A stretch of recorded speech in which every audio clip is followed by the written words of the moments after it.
গ্রাম কাকে বলে দেখবেন, গ্রামের সৌন্দর্য কাকে বলে দেখবেন। ওহো,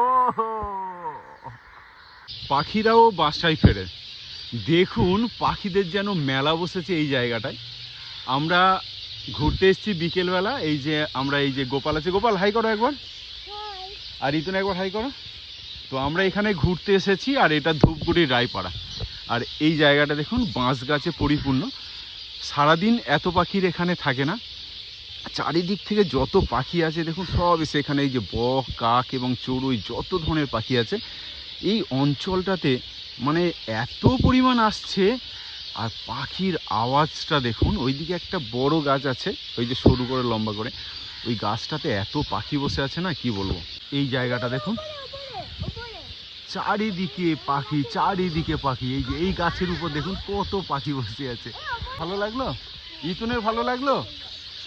আমরা ধূপগুড়ি রায়পাড়ায় আছি, আর পাখি মানে সেই লেভেলের পাখি, এত পাখি এত পাখি। ওই দেখুন, ওই দেখুন, ওই দেখুন শুধু